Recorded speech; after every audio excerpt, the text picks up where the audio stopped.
parce que je suis toujours assise sur terre, pas sur le sol. Et c'est pas confortable pour moi parce que je suis une senior citizen. Alors, je vais essayer de trouver quelque chose un peu plus relaxant et pas assez trop sombre.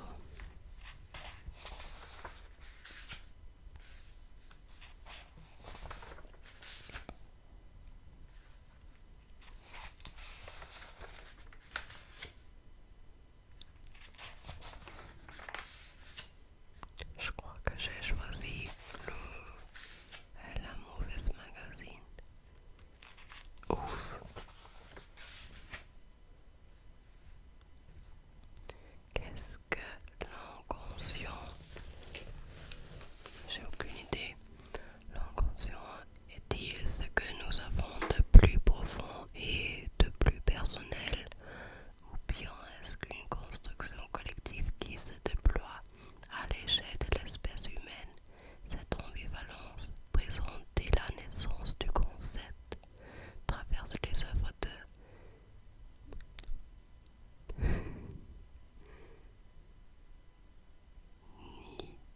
Nietzsche,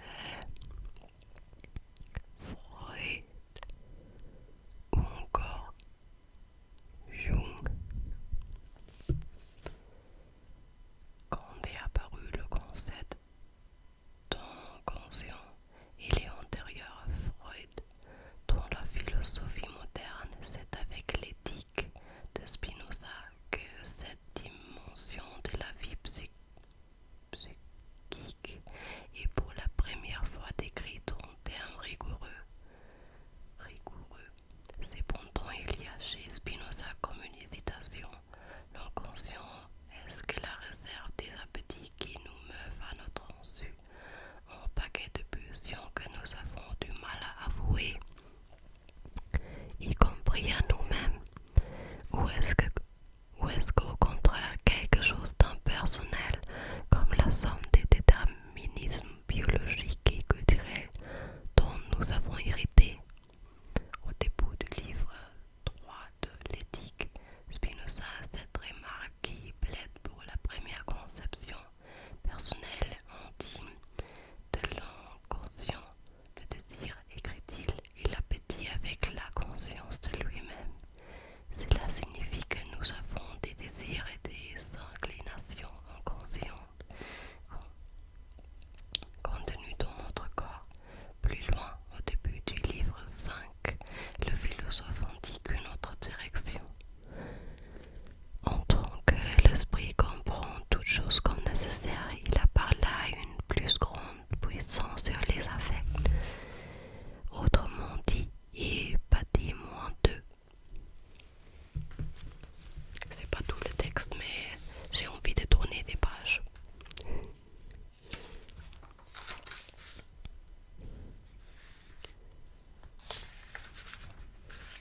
Viens de bavarder pendant 2 minutes, mais je me suis rendu compte que c'était un peu pas relaxant parce que j'ai parlé sur un sujet très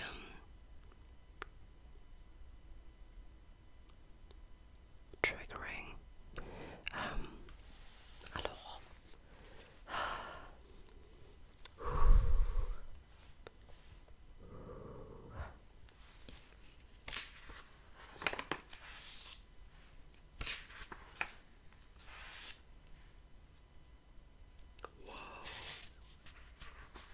la traversée du nombril.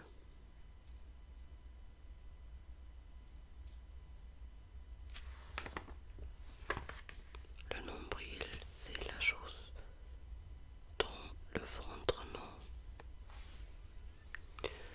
Imaginez une grande ville où ne vivraient que des égocentriques. Ne serait-ce pas un enfer pour nous aider à crever l'abus de l'individualisme? Les philosophes désolé, je dois rigoler chaque fois quand je lis ce mot. Je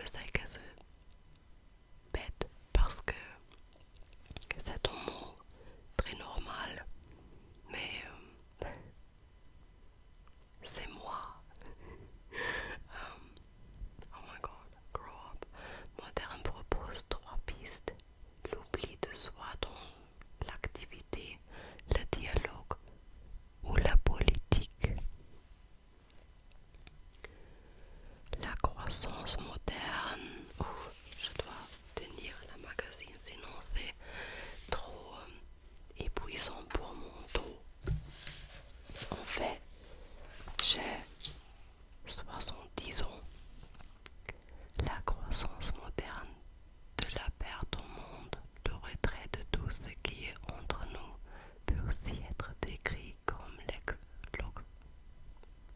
l'extension du désert. Ces lignes énigmatiques de Hannah Arendt, tirées du recueil posthume Qu'est-ce que la politique sont peut-être à lire comme une prophétie. Elles prennent un son évident aujourd'hui lorsqu'on se trouve dans un lieu public, en wagon de RER ou une gare et qu'on embrasse du regard les humains qui se tiennent penchés sur le téléphone, chacun absorbé par son message, son post, sa série, son information. Il n'y a plus rien d'immédiat ni de concret entre les états. Désolé, j'ai totalement raté cette phrase. Il n'y a plus rien d'immédiat ni de concret entre les êtres. Ce qui a disparu, c'est l'amour commun. Et pour le supporter, nous avons besoin de l'aide des psychologues, voire des antidépresseurs. La psychologie moderne et la psychologie du désert, remarque Arendt, c'est-à-dire en palliatif, une gourde quand nous aurions besoin d'une oasis. L'omniprésente affirmation du moi-je dans notre société a des causes profondes et multiples. Dès l'enfance, nous sommes encouragés à nous préoccuper de nous-mêmes. Lors de nos études, de notre vie professionnelle, nos performances sont évaluées individuellement. Nous avons pris l'habitude d'agir comme des agents économiques qui déploient des stratégies pour maximiser leurs gains. Gain.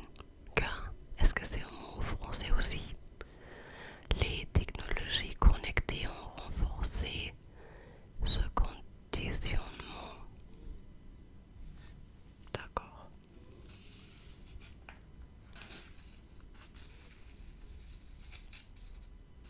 Désolé, j'arrive pas à tourner cette page. Ah, oh, c'est seulement une page. Je suis un peu aveugle.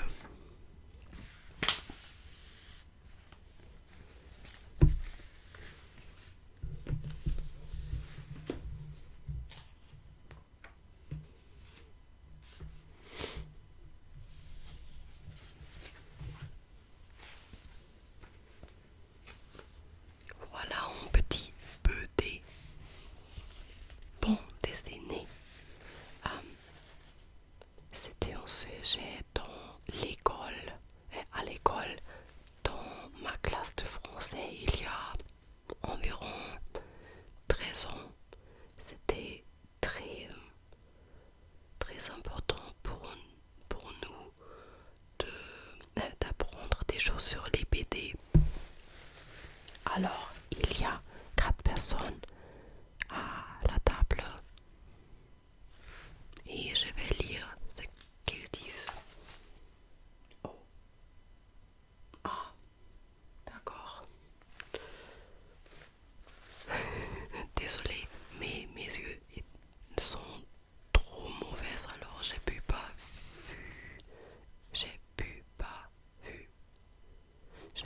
voir. Ok,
essayer de lire ces textes bientôt parce que je crois que c'est une bonne manière pour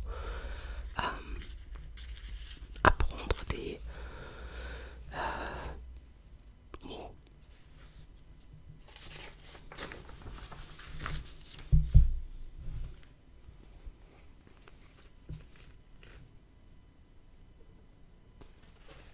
Ah.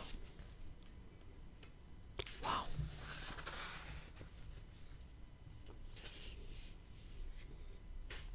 S'orienter dans les idées, l'âme et la forme du corps.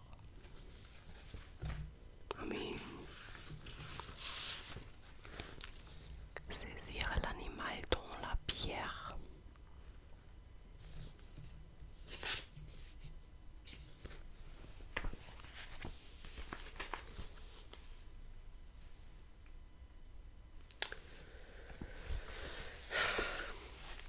Comment décrire quand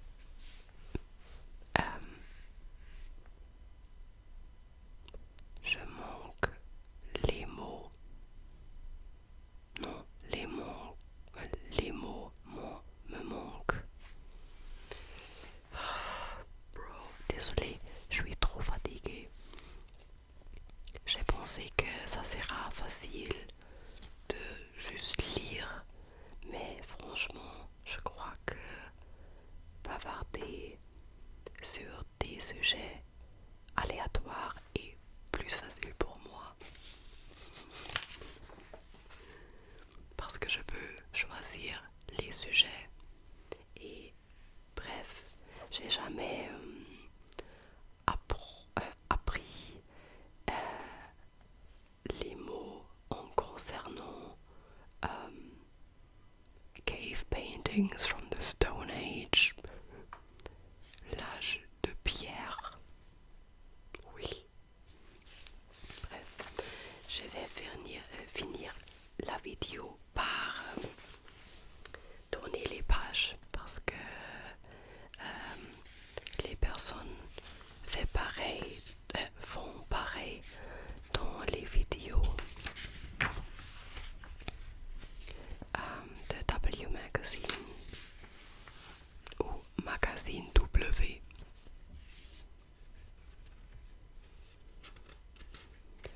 J'aimerais que mon setup soit aussi si professionnel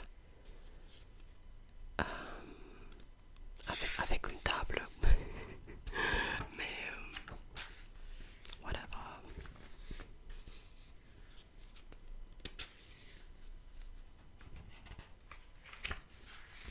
Où il y a un petit BD sur la dernière page. Je vais le lire. D'accord, comment le faire?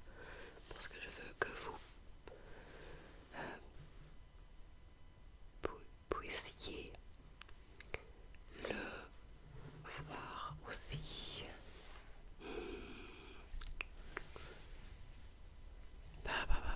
Je vais changer le micro. Oh, c'était mon poignet. La dernière fois c'était mon épaule et maintenant c'est mon poignet. Mes os sont un peu faibles. Alors, on n'est pas bien là. Oh oui, crunch. Ils sont en train de manger quelque chose. Les trois chiens. Tiens, j'avais jamais remarqué que tu avais des petits pieds. Ah bon, dit le pigeon. Moi, je les trouve normaux. Oui, c'est notre perception de la dimension phénoménale. On voit toutes les choses différemment. Pour ces fourmis, tes pieds doivent sembler énormes. Mais qu'en est-il de la réalité invisible? Tu veux dire le noumen? Je connais pas ce mot, désolé. Tu veux dire le noumen? Tout à fait.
voix